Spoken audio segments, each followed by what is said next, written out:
badan kita kan disusun ada tulang ya kan, kemudian ada lemak ya kan, ada otot ya kan, ada cairan. Nah itu kan komposisi yang menyusun. Jadi bisa aja sebetulnya berat badannya misalkan katakan 55 ya gitu, tapi ternyata ototnya yang tinggi komposisinya, persentase ototnya, tapi lemaknya kecil. Ya nggak apa-apa. Aku pasti, dok aku boleh salah ya? Nggak. Dok aku boleh roti? Nggak. Bakso? Gue nggak, pokoknya semuanya nggak. Kenapa? Karena untuk menurunkan berat badan kita tuh perlu kedisiplinan dulu tuh. Kalau enggak pasti lebih bablas. Ke situ ya, lebih pasti ke bablas. Habit kan? Habitnya biasa ngemil. Nah habitnya harus dirubah dulu. Kalau habitnya nggak berubah sampai kapanpun berat badannya nggak akan turun. Nah kalau misalnya kita berhenti ngemil ya dok ya, tapi kita tetap minum kopi, kalau atau minum teh, boleh. Dan yang boleh. Asal nggak pakai gula dan nggak pakai susu. Dengerin. Iya, boleh, kopi boleh.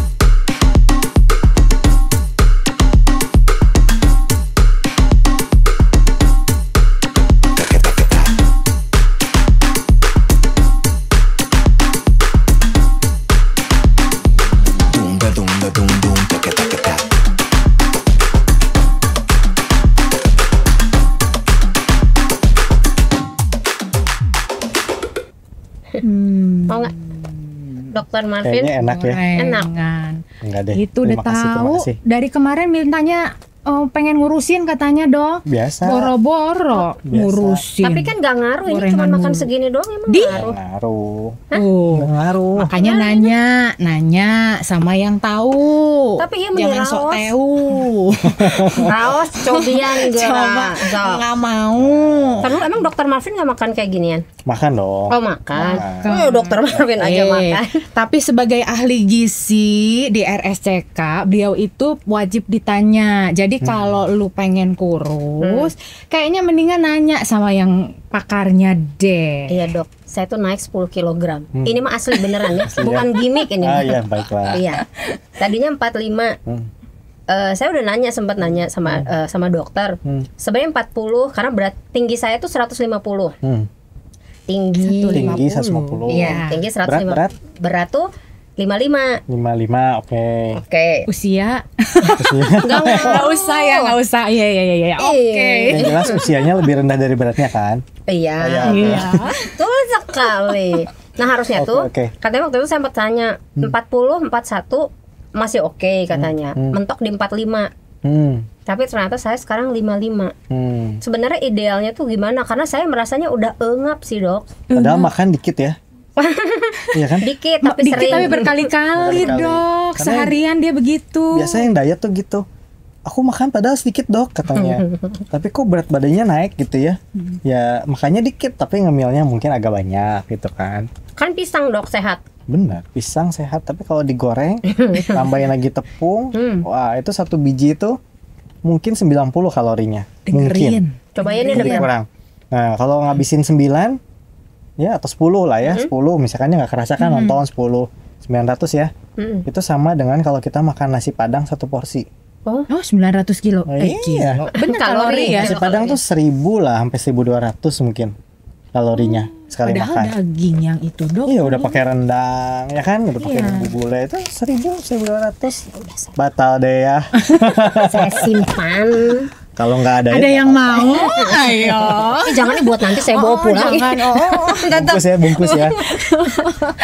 Drama dulu sekarang. Iya, oke.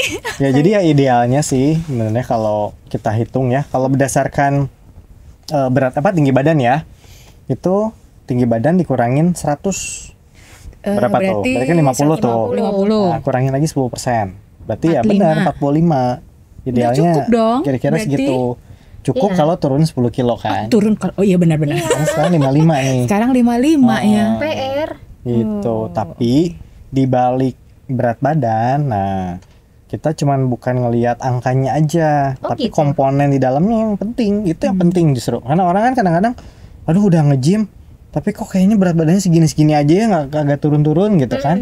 Padahal jangan lihat hanya angkanya aja, tapi komposisinya itu yang penting. Komposisi itu gimana? Iya. Jadi gini, badan kita kan disusun ada tulang ya kan, kemudian ada lemak ya kan, ada otot ya kan, ada cairan.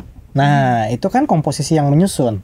Jadi bisa aja sebetulnya berat badannya misalkan katakan 55 ya gitu. Tapi ternyata ototnya yang tinggi komposisinya, persentase ototnya. Tapi lemaknya kecil. Ya nggak apa-apa. Contoh misalkan binaragawan itu kalau diukur berat badan terhadap tinggi badannya saja dihitung nih namanya indeks massa tubuh ya. Jadi berat badannya berapa nih? Misalkan katakanlah 55 dibagi tinggi badannya 150. Tapi 150 itu dikuadratin tuh dalam meter, jadi 1,5 dikuadrat. Nanti dapat nama angkanya IMT namanya, indeks massa tubuh ya.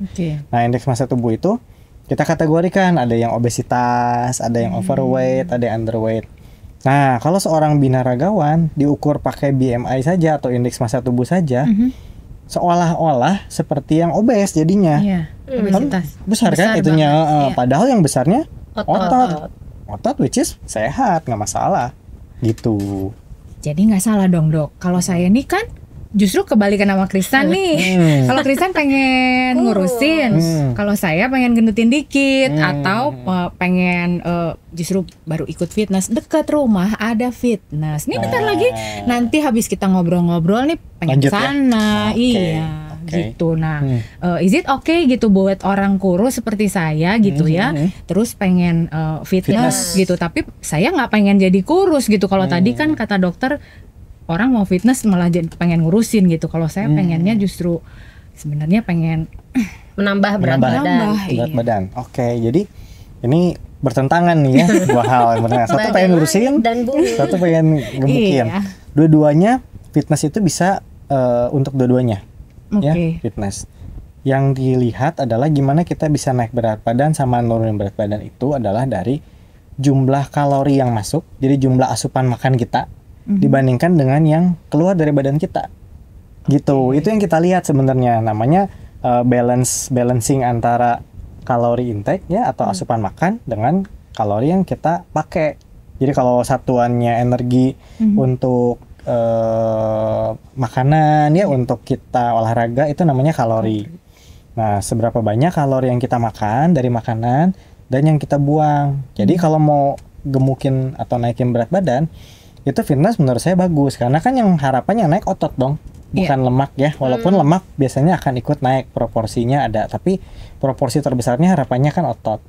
Nah, maka nanti komposisi makanannya diatur supaya nggak tinggi lemak, karbohidratnya nggak terlalu banyak, tapi proteinnya cukup buat pembentukan otot. Nah, dan total energinya itu harus melebihi dari yang dibutuhkan, baru berat badan bisa naik. Total energinya harus lebih. Kalau yang Krisan, total energinya harus kurang. Betul. Dan olahraganya juga nanti kita bagi. Kalau kayak Vivi misalkan ya, aku pengen naikin berat badan dok, tapi pengen nggak gembior gitu ya. Berarti olahraganya mungkin lebih dominannya yang melatih kekuatan otot tuh. Ya misalkan contohnya angkat beban, dumbbell, terus misalkan apa yoga lah, misalkan gitu ya dan lain-lain. Cocok kan? Nah, kalau Krisan mau nurunin berat badan, dominanin dulu olahraga yang sifatnya kardio. Misalkan jalan cepat, atau jogging, atau berenang, atau cycling gitu ya. Supaya fat burningnya lebih banyak. Tapi tetap harus dikombinasi juga dengan olahraga kekuatan otot. Supaya nggak waktu turun berat badan tuh ototnya banyak turun nanti kalau nggak olahraga seperti itu. Tapi masalahnya gini dok, saya itu kan ada GERD gitu. Jadi waktu itu sempat konsul kata dokter penyakit dalamnya, jangan dulu yang terlalu berat, jalan kaki aja. Nah kan tadi dokter yang ini olahraganya yang cepet ya, lumayan gitu pace-nya. Nah kalau misalnya untuk kondisi-kondisi penyakit tertentu gimana? Kayak misalnya saya gitu. GERD ya. Nah gini, memang ketika kita berolahraga itu, khususnya kalau olahraganya udah mulai masuk ke fasenya namanya anaerob ya kita bilang. Jadi olahraga tuh gini, ada yang aerobik gitu, ada yang anaerob.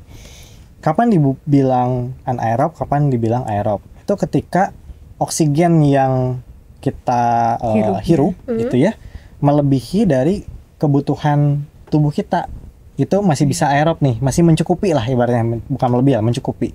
Tapi begitu oksigennya lebih kurang daripada yang dibutuhkan tubuh kita, udah akan masuk ke anaerob. Anaerob tuh jadi oksigennya nggak mencukupi gitu ya. Nah, anaerob tuh contohnya misalnya kita sprint tuh. sprint yang sampai sampai dia heart rate-nya atau denyut jantungnya tuh tinggi sekali gitu ya. Nah, itu biasanya udah masuk ke anaerob. Atau kita jogging juga kalau kondisi kita nggak pernah olahraga, bisa jadi mungkin dia masuk ke fase anaerob juga sama gitu. Atau jalan cepat pun kalau yang terlalu gemuk gitu mungkin bisa juga masuk ke anaerob gitu ya, bisa aja. Nah, itu nanti mempengaruhi ke pengosongan lambung tuh. Biasanya kalau olahraga yang berat, yang udah masuk ke anaerob tuh pengosongan lambungnya jadi lebih lambat. Makanya kan kenapa kita kalau habis makan terus olahraga, terutama olahraganya yang berat tuh jadinya kayak pengen muntah tuh rasanya gitu ya. Iya, karena itu pengosongan lambungnya kan jadi lambat. Maka kalau punya riwayat GERD yang mana menyebabkan asam lambung atau isi rel lambung mudah naik ke atas, harus kasih jeda tuh antara makan dengan olahraga. Berapa lama? Minimal tuh 3 jam sampai 4 jam. Karena pengosongan gitu. Karena pengosongan lambung yang normal tuh sekian lama memang. Jadi kalau mau olahraga nih, pagi nih, kan susah dong. Masa harus makan jam 1, jam 2 gitu kan, baru olahraga jam 6. Jadi kalaupun mau start dengan yang mudah dicerna, misalkan makan pisang gitu. Yang penting isi dulu. Pisang. Hanya digoreng ya. Nah, bukan sale pisang. Bukan sale pisang. Tetap pisang juga ya. Tetap usaha aku. Jadi pisang tapi ya buah pisang maksudnya.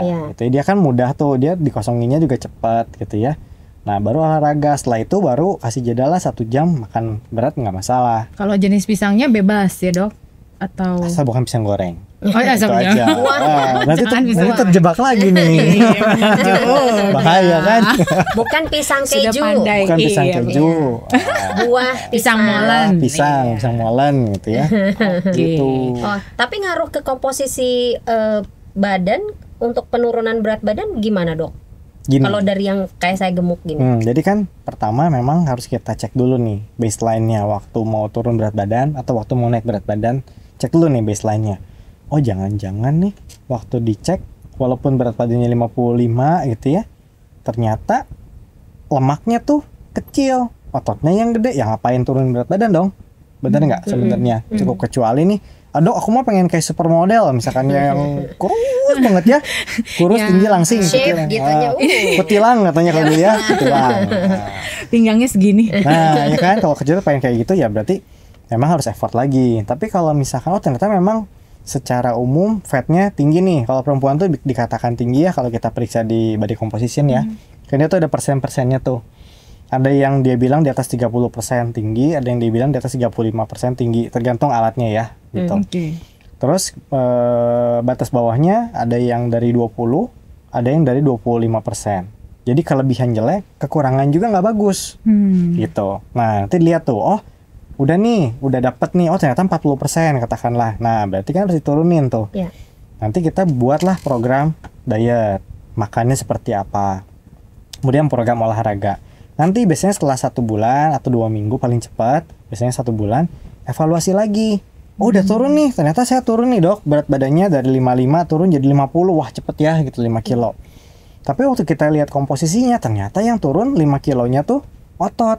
Bukan lemak. Lemaknya cuma 1 kilo, berarti kan itu jelek ya, nggak bagus ya, karena otot itu sangat kita butuhkan buat imunitas, buat kita bergerak, ya buat segala macam. Nah berarti harus diperbaiki lagi nih, apakah pola makannya mungkin ada yang salah gitu ya, atau mungkin olahraganya yang belum optimal gitu. Kita taunya gimana ya dok? Maksudnya kan kita ya kalau kayak lemak. Betul, kalau kayak Krisan kan pokoknya udah naik sekian kilo nih gitu, ya udah harus turunin. Tapi kan kita nggak tahu ya, maksudnya sampai berapa atau secara katanya berat badan itu beda nih sama komposisi itu tadi yang tadi kata dokter kan gitu. Jadi ya gimana taunya harus siapa yang periksa gitu atau sebenarnya di fitness juga udah ada tuh alat-alat seperti itu. Sekarang tuh ada namanya body composition analyzer. Jadi bentuknya kayak timbangan ya. Dari yang paling sederhana yang cuman timbangan doang kita cukup naik ke atas ya. Sampai dengan yang paling kompleks ya. Kompleks tuh yang alatnya besar sekali, dia harus dipegang, harus ada posisi-posisi tertentu, sampai yang elektrode macam-macam ya. Itu dari yang paling sederhana pakai. Nah, dia prinsipnya adalah mengukur komposisi tubuh kita dibagi menjadi 2 kompartemen sebenarnya. 2 sampai 3 ya, tapi 2 biasanya. Yaitu massa lemak, kita bilangnya fat mass, satu lagi massa bebas lemak atau fat free mass. Jadi 2 komponen itu. Nah, gimana sih kok alat itu hebat banget sih gitu ya bisa deteksi, karena dia mengalirkan arus listrik. Tapi kecil sekali, nggak akan kesetrum, nggak akan kerasa kesetrum lah gitu ya. Kecil sekali, jadi ada frekuensinya. Nah, kalau yang sederhana tuh yang cuma timbangan doang, atau ini smartwatch juga kadang-kadang bisa tuh kita cukup gini aja ya. Itu biasanya single frekuensi. Single frekuensi itu artinya ya dia cuma bisa dapat 2 kompartemen aja, massa lemak, bebas lemak gitu ya. Nah, kemudian ada lagi yang multifrekuensi. Multifrekuensi itu yang dia alatnya besar biasanya, biasanya ada di rumah sakit ya. Di gym, beberapa gym ada yang punya. Nah, itu dia bisa mendeteksi sampai dengan total cairan tubuh kita berapa. Terus cairannya tuh yang di dalam selnya berapa persen, yang di luar selnya berapa persen, itu bisa kelihatan sampai situ. Nah, itu nanti bisa kelihatan tuh, oh lemaknya sekian persen. Oh, ototnya sekian kilogram, sekian persen gitu. Jadi harus pakai alat itu memang. Kalau dulu itu kita belum bisa cek rutin karena pakainya biasanya tuh alat DEXA namanya, DXA. Itu biasanya buat cek kepadatan tulang tuh biasanya. Kalau osteoporosis tuh kita pakai BMD DEXA namanya. Nah, itu alatnya bisa sekaligus keluarin massa lemak kita berapa gitu. Cuman itu kan pakai radiasi ya. Gitu. Walaupun kecil sekali radiasinya sehingga di pemeriksaan beberapa kali rutin juga nggak terlalu berbahaya. Tapi kalau ini kan jelas tanpa radiasi sama sekali. Berarti yang paling lebih pentingan komposisi daripada berat badan. Tentu saja itu paling penting komposisi. Oke. Nah, sekarang kalau misalnya tadi berat badannya turun, berarti komposisinya kan pasti berubah juga nih. Idealnya kalau ya anggaplah tadi badan orang beda-beda, berat badannya beda-beda, tapi kan ada komposisi ideal mungkin ya. Adakah komposisi yang mungkin perlu disampaikan kepada kita gitu? Ada. Jadi makanya tadi saya bilang tiap orang beda tuh. Makanya nanti di dalam alatnya sendiri ya, itu tuh ada nanti apakah kita tuh atlet gitu ya, atau kita bukan atlet. Karena itu nanti target normalnya beda. Ya kan, kalau atlet pasti beda lah target normalnya. Nah, kalau kita orang-orang yang normal ya olahraga juga, olahraga rekreasional atau rutin-rutin biasa, bukan atlet yang elit gitu ya. Itu lemak itu kalau laki-laki di 20-25%. Komposisinya 20 dan 25%. Kalau wanita itu di 30-35, ada juga 25-35. Tergantung alatnya tadi saya bilang beda-beda. Nah, kalau kelebihan apa? Kelebihannya obesitas jelas. Apalagi nanti kalau dilihat lagi lemak itu dibagi lagi, ada disebut dengan lemak visceral fat. Apa itu? Ini nih, yang gelemer-gelemer. Nah, suka nggak? Aku. Nah, iya kan? Iya, cemburu banget loh, Dok. Bukannya semua orang pasti punya ya, Dok? Enggak ya? Pasti. Ya, harus punya. Kan semua orang pasti punya lemak. Karena tutup bantal dulu. Ini juga makin naik karena barusan tuh mau nanya, kenapa ya aku bantalnya disimpan di situ gitu loh. Penasaran juga ya. Kalau coba lihat kalau yang yakin kan begini ya. Tanpa bantal sama sekali. Ini juga masih. Ini mau harusnya yakin ya. Oh, gitu ya. Kurang pede. Ya. Jadi ya itu, jadi itu tadi, jadi lemak visceral. Nah, yang paling penting justru itu lemak visceral. Lemak visceral itu adalah lemak yang ada di perut, yang di dalam perut. Jadi bukan yang bisa kita cubit-cubit nih. Kan kadang-kadang kalau cewek senang ya suaminya cubit-cubit gitu ya. Makanya kenapa yang di sini tuh ya, lemak yang di sini, tahu nggak namanya apa dipanggilnya? Dekat pinggang. Daerah pinggang sini nih. Apa tuh? Itu dibilangnya love handle. Love. Nah, karena kan itu tempatnya merangkul ya. Itu ada saya baru tahu.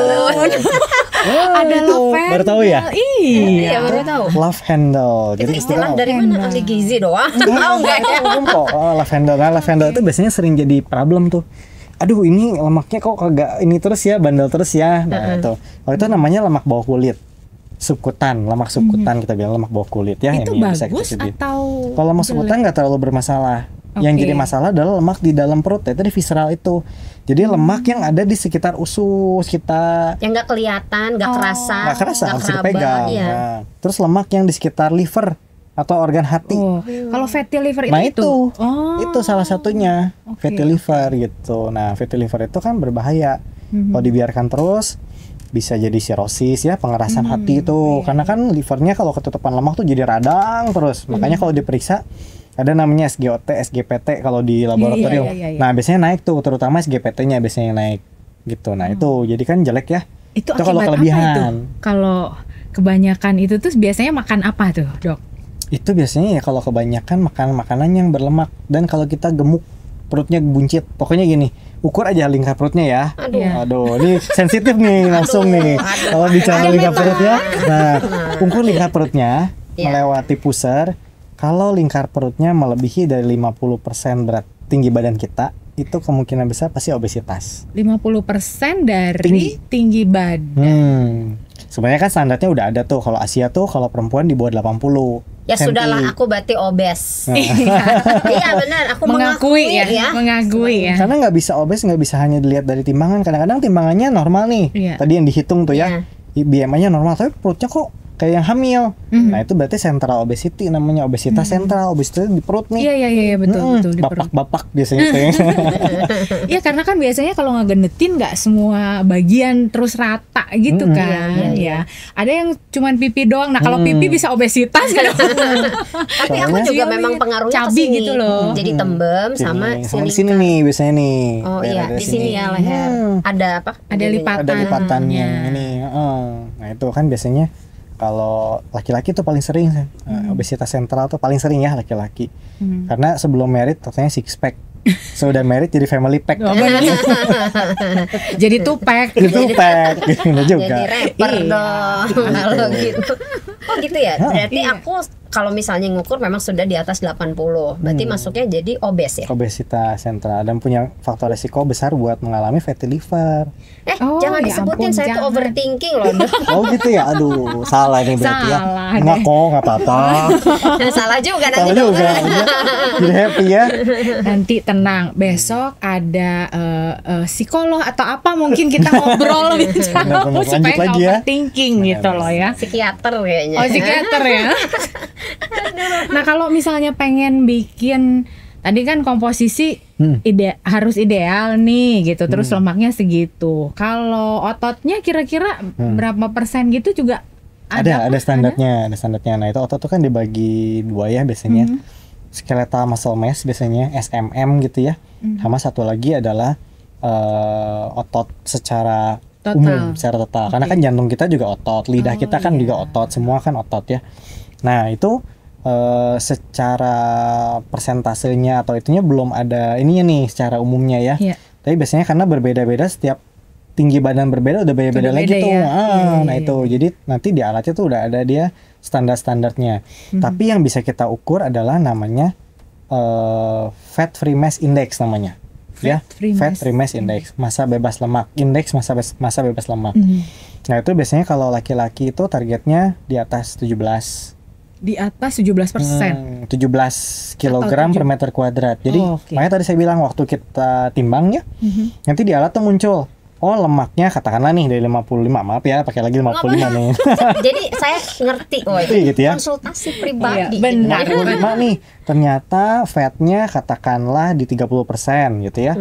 Berarti berapa tuh kalau 30% dari 55? Berarti kan 17,5 kira-kira ya. Kurang lebih. 17,5. Berarti kan sisanya massa selain lemak dong. Karena lemaknya udah 17,5. Nah, massa selain lemaknya ini dibagi tinggi badan kuadrat lagi. Nanti dapat namanya fat free mass index. Nah, kalau perempuan itu targetnya fat free mass indexnya di atas 15, kalau laki-laki itu di atas 17. Gitu. Tapi berarti waktu kita konsul ke dokter gizi itu semua urusannya soal apa namanya memperhitungkan si komposisi itu ya? Pastinya. Makanya lama deh kalau dokter gizi itu nggak akan cukup 5 menit keluar, nggak akan mungkin. Nggak mungkin, pasti setengah jam lah minimal. Tapi senang dapat dokter yang ngomongnya nggak cuma 5 menit kan? Gitu ya.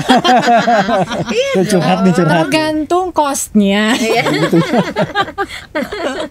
Gitu. Oke. Nah, berarti tadi tuh balik lagi kalau apa saja sih yang mempengaruhi ini nih komposisi gitu ya, karena kan tadi urusannya sama olahraga lah kita sudah tahu gitu. Nah, kalau kayak bangsa makanan gitu kayaknya agak sulit nggak sih? Saya memang susah untuk berhenti ngemil gitu. Jadi apalagi yang dan minum manis dok sebenarnya. Ngemil minum manis. Minum manis gitu. Dan ngemilnya apa biasanya?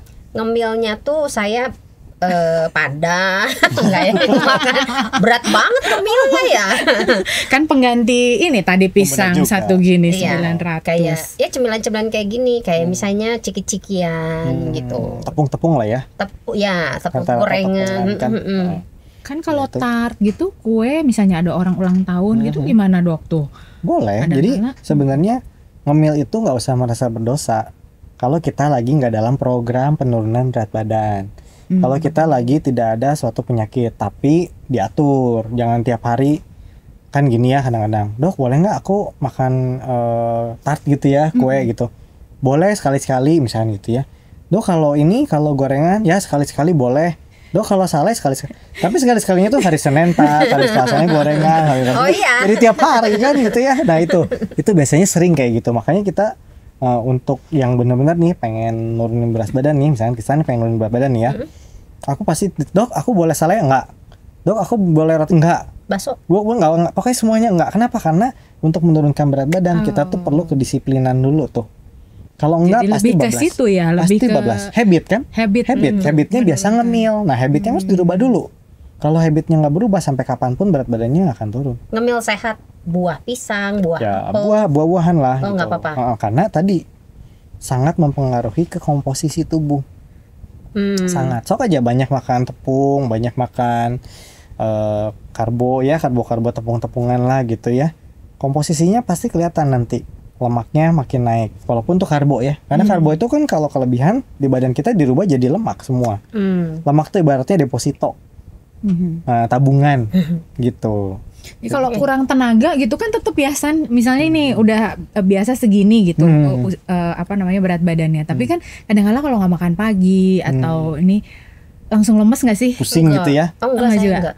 Enggak ya. Tapi ada juga yang misalnya tuh jadi lemes gitu, jadi mereka cenderung untuk memaksakan diri untuk makan gitu. Jadi tapi pokoknya kan kalau timbunan lemak gitu. aku banyak. Jadi kalau nggak makan pagi yang kebakar lemak. Ya. Jadi aku cepet kurus, nggak gitu juga. Ya ini itu nanya atau ngasih tahu? ngasih tahu. Oh ngasih tahu ya. Iya, maksudnya tadi kan pusing kalau nggak makan pagi. Iya. Kalau aku enggak, karena cadangan lemak aku banyak. Iya. Gitu. Kalau Vivi nggak ada gitu kan. Jadi apa yang mau dibongkar? Jadi pusing deh nyari kan gitu ya.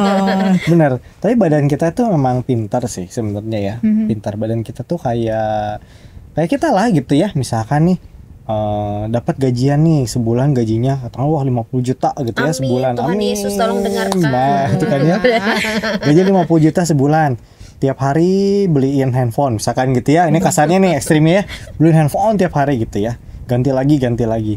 Tiba-tiba suatu saat diturunin jadi cuma 10 juta misalkan. Pasti kan menghemat ya. Iya. Tadinya beli handphone tiap hari, gitu ya. Udahlah nggak jadi beli handphone, misalkannya cuma buat makan aja, misalkan kayak gitu. Sama badan kita juga. Jadi ketika badan kita nih, kan tadi bilang aku nggak mau sarapan tiap hari aja biar cepet turunnya ya. Mungkin 1 bulan pertama, 2 bulan pertama, oke tuh turunnya cepet. Tapi begitu udah 2 bulan badannya udah ngerti, oh ternyata saya tuh lagi kekurangan nutrisi nih ya ibaratnya. Dia akan berhemat. Makanya nggak heran kan suka banyak tuh aku mau intermittent fasting gitu ya. Udah lama. Nah kalau dia nggak benar nih komposisinya, satu yang paling kelihatan rambutnya rontok. Coba aja tanya. Jadi rambut rontok itu bisa juga karena itu tanda dari kita malnutrisi, kekurangan gizi. Oh gitu. Salah satu tanda kekurangan gizi itu rambutnya rontok. Gitu. Karena kan berhemat badan kita. Iya. Apa ya yang kira-kira nggak terlalu diperluin? Mungkin salah satunya rambut. Ya meskipun minum vitamin? Vitamin itu kan mikro. Ibaratnya kalau kita mau ngebangun rumah nih, ada batu bata, ada semen, ada pasir. Nah batu bata tuh kayak karbohidrat, protein, lemak. Nah semennya itu dan pasirnya itu ya vitamin itu. Gitu. Jadi baik lagi, itu akan mempengaruhi komposisi tubuh kita, apa yang kita makan. Gitu. Jadi idealnya gimana sih dok? Kalau buat ya maksudnya buat Krisan, buat saya gitu. Dan buat sobat Komsos yang punya kasus yang sama. Iya gitu ya. Jadi kira-kira gimana? Pertama gini, sebenarnya kalau mau turun berat badan yang paling gampang pertama ya, saya selalu bilang hindarin tepung, hindarin ngemil, ganti sama buah. Udah pasti turun berat badannya sok dijamin. Nggak usah olahraga dulu gitu. Iya, misalnya dari gemuk banget ya. Ini ceritanya gemuk banget nih. Kalau misalkan kayak Tristan kan paling hitung-hitungan katakanlah paling overweight, paling mentok-mentok juga obes sedikit mungkin ya kalau kita hitung, kita belum hitung ya. Nah jadi pasti kalau mau turun berat badan effortnya harus lebih. Kalau nggak ngemil aja mungkin nggak terlalu turun, harus tambahin sama olahraga. Tapi kalau yang tadinya gemuk banget, berhenti ngemil aja pasti turun. Makan biasa aja, makan biasa. Cuman 3 cemilan kali sehari itu biasa aja dengan porsi sama. Nggak apa-apa, tapi nggak ngemil. Nah ngemil itu termasuk yang kalau dulu kan kita 4 sehat 5 sempurna ya. Iya. Kalau sekarang kan 4 sehat 5 kriuk katanya. Gitu ya. Kalau nggak kriuk nggak ramai tuh katanya. Bener kan? Kurang ramai kan. Nah, si kriuk itu juga dihilangkan sama. Termasuk dihitungnya sebagai cemilan tuh. Kerupuk nggak boleh.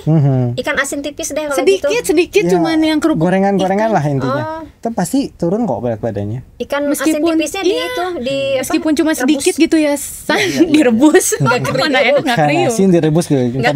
Agak bingung juga ya. Baru denger temennya tuh. Gitu loh dok, boleh. Hanya untuk biar pengen, karena gini, kalau di rumah itu kita nyiapin itu bukan untuk dicemil ya. Sebenarnya lebih karena teman makan aja, jadi cuman sedikit gitu. Ini pembenaran dok sebenarnya. Kan nanya iya. Kalau kita bisa mengontrol nggak apa-apa. Tapi masalahnya, baik lagi tadi saya bilang namanya pola makan itu habit. Nah, misalnya gini tuh, udah makan ada kerupuk nih. Satu lah nggak apa-apa gitu kan buat teman makan tadi alasannya teman makan. Tapi memang kalau ada gitu sih. Nah, teman makan udah makan satu. Aduh, tapi satu kagok ininya belum. Satu lagi mah nggak apa-apa kali lah. Udah 1, udah 2. Aduh, tapi belum habis juga nih 3. Udah 3 juga, udah aja sekalian lah. Gitu loh, benar itu kejadian. Ya gitu, makanya saya bilang kalau mau turun berat badan harus strict. Strict dulu. At least berapa lama? 3 bulan. Kenapa coba? Lama. Nah, karena ternyata dari penelitian untuk perubahan dari habit ya, lifestyle changes itu, kalau kita bisa konsisten 3 bulan, itu relatif kita bisa ngikutin untuk selanjutnya. Kalau belum 3 bulan kita udah cheating sana, cheating sini, itu biasanya pasti fail, pasti gagal. Oh, berarti 3 bulan no cheating day. No cheating day, nggak makan tepung, nggak makan yang manis-manis gitu ya. Nanti setelah 3 bulan nih, misalnya disodorin pun udah kerasa kok. Begitu makan tepung, ya kok. Ternyata makan tepung itu agak nggak enak ya ke perut, jadi lebih sugesti juga kembung. Atau enggak juga? Betul. Memang betul. Karena gesi kan bikin gas ya. Gitu pada beberapa orang tepung ya. Itu. Coba aja kalau nggak percaya. Kalau nasi perlu diganti nggak dok? Nggak usah. Oh nggak usah. Nah itu yang kedua tuh, si nasi tuh kasihan ya jadi kambing hitam ya. Ternyata selama padahal ini nasi itu tetap nasi loh, nggak bisa jadi kambing. Bisa kambing, coba. Ini pernah ada fenomena gini. Ceritanya diet karbo, ceritanya nggak mau makan karbo gitu. Aku lagi makan nih sama istri. Terus tiba-tiba ada yang datang nih, masih muda gitu ya. Dia bawa, aku lihat di piringnya tuh isinya kerupuk kuning, kemudian rujak asinan. Kira-kira di mana tuh kalau rujak asinan? Jakarta lah ya. Jakarta bawa. Terus duduklah di depan temennya gitu ya.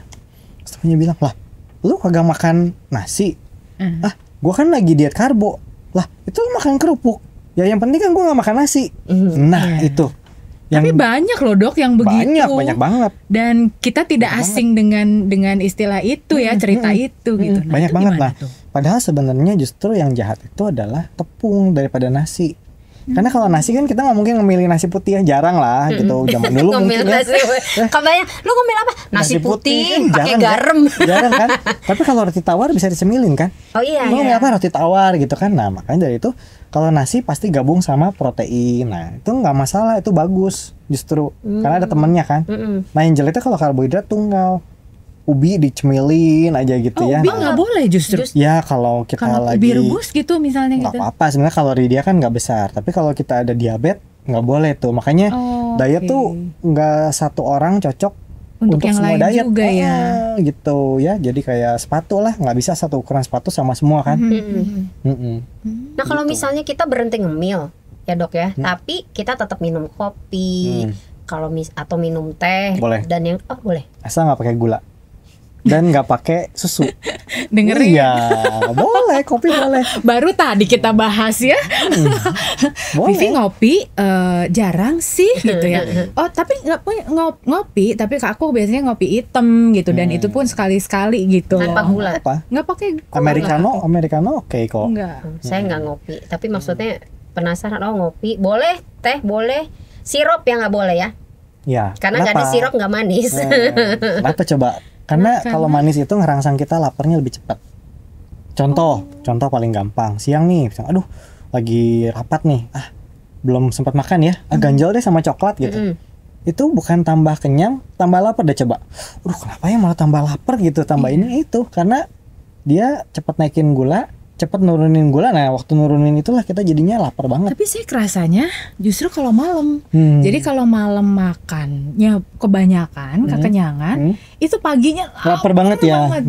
Itu ya. Ya itu tadi kalau gula kita naiknya cepat, turunnya juga cepat kalau normal ya. Kalau kita nggak ada diabetes nih, turunnya cepat. Nah waktu turun itu lapar.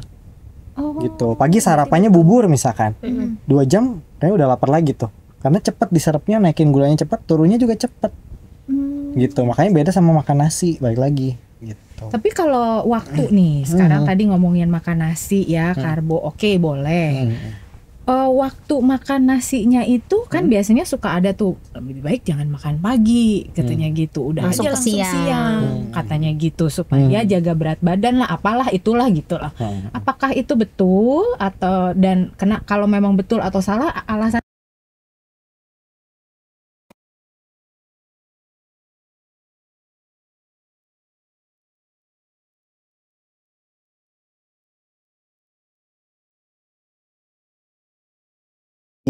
kalau pagi udah mau pergi ke kantor kan, kayak udah bete gitu kan, udah ini. Nah itu kan mempengaruhi ke tingkat laparnya kita ya. Terus kan pagi kan sibuk tuh, kesana kesini, jadi lupa tuh rasa laparnya tertutupi. Kalau malam kita udah santai, udah nonton, terus iklannya juga makanan lagi kan, kan jadinya. Betul. Jadi kapan makannya ya sebenarnya tetap paling bagus tuh makan pagi paling banyak, siangnya sedang, malam tuh paling dikit. Oh malah makan pagi harus paling banyak ya? Banyak. Jadi kalaupun mau intermittent nih kan boleh nggak boleh sebenarnya ya, nggak berarti nggak boleh. Tapi yang di skip itu justru malam. Karena apa? Karena kita kan udah diciptakan dari zaman nenek moyang. Kita kan dulu berburu kan, hunter and gatherer katanya gitu ya. Berburu. Nah waktu berburu itu kan pagi-pagi tuh mereka tuh mempersiapkan energi untuk berburu. Maka mereka makan banyak pagi. Dia berburu malam tuh sedikit. Nah supaya malam tuh kan istirahat. Nah sama hormon juga gitu, insulin pagi-pagi tuh disiapin banyak tuh produksinya. Makin ke sore ke malam dia harusnya semakin sedikit. Nah kalau kita malamnya yang ditukar, malamnya yang banyak, harusnya pabriknya tutup, pabriknya masih kerja berat buat ngasilin insulin. Jadi lama-lama resiko diabetesnya malah jadi naik. Jadi berarti kalau perbedaan waktu nih ya, gitu kan, belahan dunia yang berbeda, waktunya berbeda nih, gitu. Nah si tubuh ini gimana menanggapi? Kan dia nggak tahu. Matahari udah terbit gitu. Atau belum gitu kan? Nah itu pertanyaannya bagus tuh. Dulu aku pernah tanya itu, bener juga ya. Setelah dipikir-pikir, kan kalau aku di Amerika sekarang jamnya kan misalkan pagi bukan malam. Nah itulah kehebatan badan kita ya, kehebatan badan kita. Jadi badan kita tuh ada namanya irama biologis, circadian rhythm namanya ya, jam biologis. Nah jam biologis itu ternyata dia peka terhadap cahaya siang dan malam. Jadi kalaupun nanti pindah nih katakanlah ke belahan dunia lain yang harusnya di sini pagi, di situnya malam, badan kita tuh akan menyesuaikan. Oh ternyata ini tuh malam, ini tuh pagi. Jadi akan berubah lagi jam biologisnya. Hormonalnya pun akan berubah karena sensitifnya terhadap light perception matahari. Gitu. Saya tadi kan dibilang juga tubuh kita pintar. Smart. Benar-benar smart body, bukan itu smart ya. TV atau smartphone. Kita nggak usah mikir, dia tahu sendiri. Gitu, otomatis. Gitu. Nanya apalagi San, sehubungan dengan urusan menguruskan berat badan. Emang Pak Siti nggak mau nanya dari tadi tuh ya, mungkin orang yang di rumah tuh gini, dari tadi yang gemuk melulu, aku pengen yang pengen nurunin berat badan, aku pengen nambah nih gitu. Enggak, karena kalau misalnya ngomongin diet karbo, aku dulu pernah dok. Pernah. Jadi waktu itu karena sebelum ke dokter penyakit dalam gitu ya, aku ngerasa begah banget setiap makan nasi gitu. Akhirnya aku skip nasi tuh, bener-bener totally langsung stop, berhenti makan nasi selama 2 tahun. Turun langsung 10 kilo gitu. Tapi dalam 2 tahun ya, gitu. Nah akhirnya setelah ke dokter penyakit dalam, makan nasi nggak apa-apa gini dan lain sebagainya. Akhirnya saya makan nasi lagi gitu. Setelah makan nasi naik lagi 10 kilo. Itu kalau begitu kesalahan di mana sih, mungkin Dok? ada yang lain selain nasi. Inilah mungkin tepung-tepungannya. Karena itu tadi cemilan bener karena sih. bikin gembung lagi. Yang bikin begah itu biasanya tepung-tepungan bukan nasi. Nasi sih jarang. Oh iya sih. Coba aja ciriin. Barangkali Berarti makan nasinya sama misalkan ya. Kan kalau kita kan di sini kadang-kadang karbonya banyak banget tuh, makan nasi pakai mie goreng, kentang balado, ya kan, bala-bala, Iya, gitu, benar, sama kerupuk, ya kan? Nah itu kan, Enak banget ya. itu kan. Nah padahal itu tuh yang bikin begahnya mungkin sih mie bala-balanya, gitu kan, bukan nasinya. Nah, jadi mungkin waktu itu persepsinya nasi, mungkin aja ya, walaupun mungkin pada beberapa orang, tapi jarang sekali kecil ada aja lah mungkin ya yang nggak terlalu sesuai dengan nasi ya, tapi jarang. Nah itu mungkin itu yang menyebabkan gemuknya. Berarti mie instan tuh untuk saya berarti Tepung nggak dong. boleh. Iya Kalau kan? ada GERD Itu ya? saya sih nggak menyarankan ya. Oke. Kalaupun mau Bikin makan sedikit gitu ya, sekali-sekali sedikit, dan itu juga jangan di malam, karena malam tuh kan kita mau tidur tuh. Biasanya GERD-nya lebih mudah ini ya. Kadang-kala justru kebalik, Dok. Karena kalau malam itu kan kepengen nih. Jadi cari yang namanya aja Gampang. justru mie instan. Iya. Kan Yang paling mudah cari kan? itu. Mudah. Gitu. Jadi susah juga dia namanya, suruh ganti deh. Kalau Mie dia long express. term, nah dia masaknya pasti kita nggak akan mikir makan dia. Ini ribet gitu ya. Iya, Jadi itu orang pasti ribet iya. gitu kan. Oh, Udah dah. ribet ya mau deh gitu. Tinggalin pasti. Wah ini ya. Kan. Justru sebenarnya mie instan itu adalah penyelamat di saat kita lagi lapar terus Iya. nggak ada apa-apa di rumah Iya. gitu. Susah Ya, kan cuman tinggal ya- seduh apa gitu. Gantinya apa baiknya, Dok? Mie telur. Sama-sama aja ya kalau Tepung tepungnya. ya? Lebih baik mungkin bihun lah, oke. Oh, bihun saya Bihun suka. better lah. Kan itu kan bihun dia dari tepung beras ya. Beras. Itu biasanya better. Oke. Better, walaupun- Kalau jam makan terakhir Iya. ada juga tadi pengosongan lambung kan 3 jam tuh. Oh. Berarti 3 jam sebelum tidur 3 jam jangan makan sebelum berat tidur lagi. jangan makan apa-apa lagi. 3 sampai 4 jam lah. Kebalik kita. Sebelum tidur makan dulu. Iya, makan Makan dulu. dulu ya. Makanya ngambil Biar dulu. energi buat tidurnya ada gitu. Tapi bener loh. Iya kan? Kita kalau mau diet itu justru harus makan yang banyak. Kalau nggak ada tenaga buat diet katanya gitu. Oh, iya benar. Ternyata itu adalah Jebakan kebalik-balik Batman. ya. temen saudara-saudara. Udah seneng ya padahal. Wah, mau diet makan yang banyak. PHP. PHP. Iya, katanya kalau Oke, tadi kan Kristan nih urusannya. Nah, sekarang kalau yang Ingin kurus menaikkan. nih, pengen naikin gitu. Nah, ini gimana? Baiknya langsung makan apa aja boleh gitu kan ya? Gitu ya. Ngemil apa aja Atau boleh. ngemil apa aja boleh, waktunya kapanpun boleh sampai 3 bulan. Misalnya kan gitu ya. ketawanya itu ketawa aduh, coba gue yang gitu gitu. Ikat nanya ya Iya. gitu supaya pembanding gitu. Ya, kalau mau naikin berat badan tadi, kalorinya kan berarti lebih ya daripada yang dibutuhkan. Nah, jadi tapi kan yang pengen dinaikin masa otot ya. Benar. Jadi makanya komposisi yang lebih banyaknya si protein. Terutama Protein, oke. protein itu kan bisa dari hewan ya, daging ayam, ikan, daging merah gitu ya. Kemudian bisa juga dari nabati, dari misalkan kacang-kacangan, tahu, tempe gitu ya. Nah, itu yang lebih dominan. Karbo tetap butuh ya, memang harus dihitung nih berapa kebutuhannya. Nah, Nggak takut asam urat itu dong. Kadang-kala kan gini ya, saya itu kalau karena gini kebetulan orang tua itu ada riwayat urusannya dengan asam urat, Asam urat. gitu. Jadi semua urusan makanan itu udah di warning dari kita kecil-kecil gitu ya. Awas hati-hati kalau ini ada genetik apa segala macam. Jadi memang sudah tertanam karena di brainwash dari kecil gitu Jadi ya. ada beberapa makanan yang memang Iya. tidak dimakan gitu. Tuh bukan nggak dimakan ya, tapi Dibatasi. sangat lah. Bahkan masakan tuh cenderung kurang asin gitu loh, hambar gitu. Jadi memang nggak ngejar enak, lekoh gitu ya, nggak ngejar ke sana. Ya tapi itu kalau makan kacang nih dulu mitos-mitosnya kan. Kebanyakan kacang memang protein nabati misalnya gitu ya, tapi asam Siap-siap urat asam uratnya ya. gitu. Nah itu gimana tuh dok? ya kalau asam urat sih sebenarnya dia satu memang faktor genetik ya.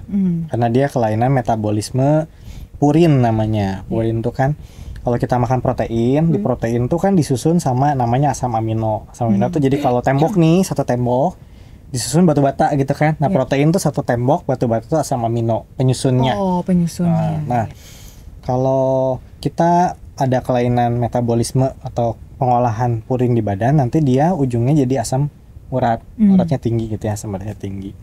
Nah, balik lagi sebenarnya asam urat itu juga kan, kalau dulu jangan makan yang hijau-hijau katanya gitu ya, hindarin hijau-hijau. Nah, tapi ternyata di penelitian sekarang itu mitos.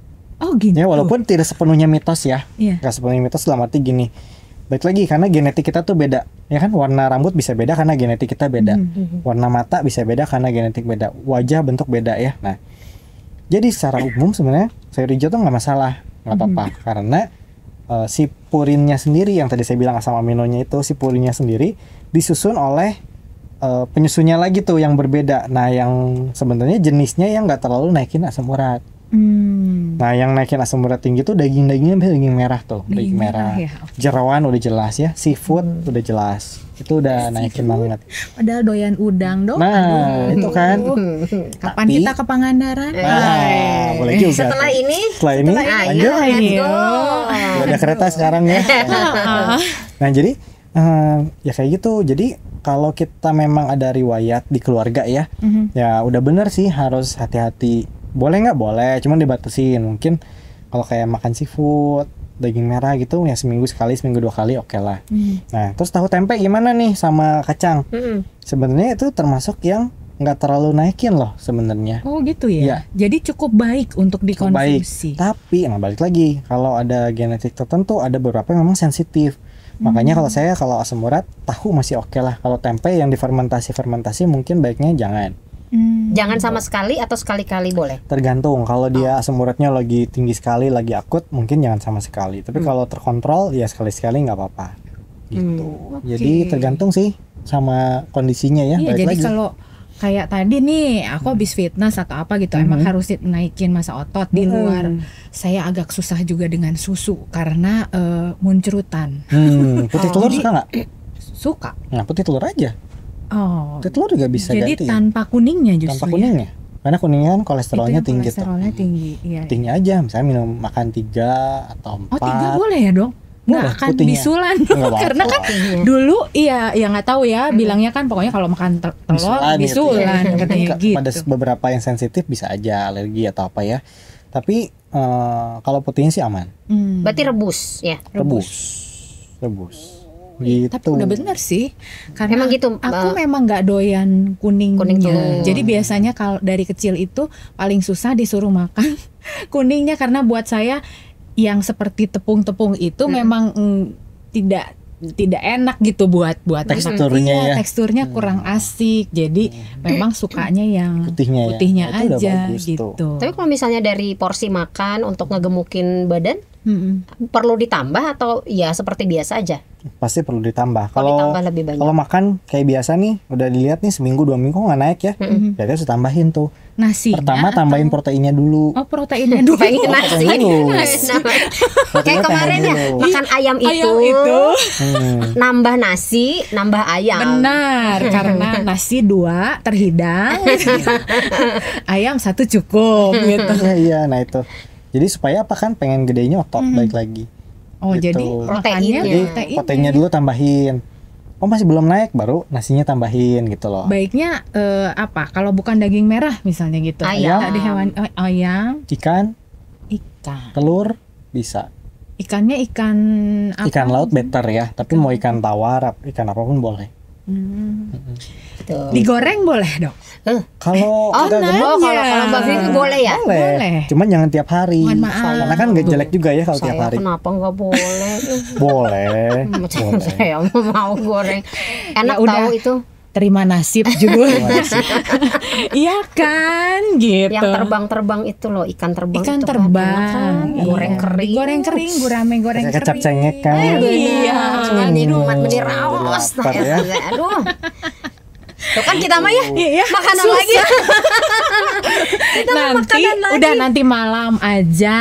Ini kan makin siang ya. Jadi malam nanti boleh berpikir soal makanan. Iya, benar. Kalau pergi bareng aja makanya. Ya jadi sharing. Sharing. Yang dia buang saya. bener juga. Mbak, ini aku kata Dokter Marvin cukup segini nih buat Mbak Vivi. Gitu. Jadi satu porsi berdua. Ih, gila. Mutualisme kan jadinya kan. Jadi kita makin akrab gitu kan. Dan romantis. Terus Dok, ini kan udah mau fitness ya? Bentar lagi. Fitness. Tapi apa yang harus kita perhatiin gitu biar komposisi tubuh kita ideal? Itu tadi asupan makan jelas ya. Kemudian yang kedua adalah berat badan dan lingkar-lingkar itu aja dulu. Lingkar kan kalau jangan lingkar luar lingkar dalam, beda lagi itu ke Jakarta nanti. Jadi kan susah ya kalau di rumah kita nggak punya body composition kan. At least kita coba aja lingkar perut diukur harian. Lingkar pinggang. Lingkar pinggang harian. Terus kemudian berat badan, kemudian ya pola makan tadi. Oke. Berat badan itu berarti yang tadi ya. Jadi tinggi badan kurangi 100, kurangi lagi 10%-nya. Idealnya. Kalau berat badan kan ya berat badan harian aja kita ukur seminggu ini gimana nih. Misalkan Senin diukur atau Minggu diukur, nanti ukur lagi Minggu lagi. Jangan tiap hari, nanti desperate. Iya, buat tiap hari kan kita timbang sekarang 50, minum aja setengah liter. Nambah. 50,5. Iya benar. Iya, makanya aja nanti stres sendiri. Jangan jadi nanti overthinking. Nah, benar, jadi penyakit lain ntar kan bahaya, Bu. Jadi mau dokter apa yang hadir di sini coba? RSCK mah dokter apa aja dihadirkan. Iya, jadi nggak masalah ya karena kita menambah ilmu, terus memperkaya juga kita loh Dok, karena ini kan banyak keluh kesah di balik di usia yang sudah sekian ini ya Dok. Belum senja sih. Belum. Kita masih muda, masih produktif. Masih belia banget. Ada yang nggak terima Om Stop tuh. Kalau Dokter Marvin di RSCK praktek tiap hari apa, jam berapa? Aku tiap hari Jumat by appointment sih, tapi biasanya startnya dari jam 4:30 atau jam 5. Sore. Ya iyalah, masa pagi. Jam 4:30 pagi. Tapi appointment ya. Oke. Teleponnya bisa ke customer service-nya RSCK. Oke. Wah, ngobrol-ngobrol. Ada ya? Biasanya kan gitu ya. Dari ujung sana sampai ujung sini dong. Tapi by the way terima kasih banget loh, ini kita jadi dapat pencerahan luar biasa ya. Itu Mbak Vivi bawa aja. Mbak Vivi kan boleh ngemil. Serius boleh. Yakin. Nggak nyesel. Nggak nyesel semua. Pulang dari sini kan aku beli gorengan di Sudirman. Aku mau ikut motivasi fitness. Iya, fitness aja deh Dok. Jadi lumayan ngobrol-ngobrol juga sama instruktur, barangkali juga bisa membantu untuk kasih tahu treatment. Ini alatnya apa yang paling cocok buat kita. Jangan sampai nanti jadi malah hal lain, otot yang keseleo barangkali gitu. Jangan sampai iya benar-benar. Iya, yuk capcus. Jadi fitness. Iya Dok. Dokter mau ikut? Kebetulan harus praktek nih hari ini. Next time. Iya. Gimana sih, sudah berharap mau ikut? Ya sudah. Makasih banyak ya Dok. Sama-sama. Semoga bermanfaat ya. Pasti. Kita nanti. Oke, udah gitu aja. Yuk ayo cus.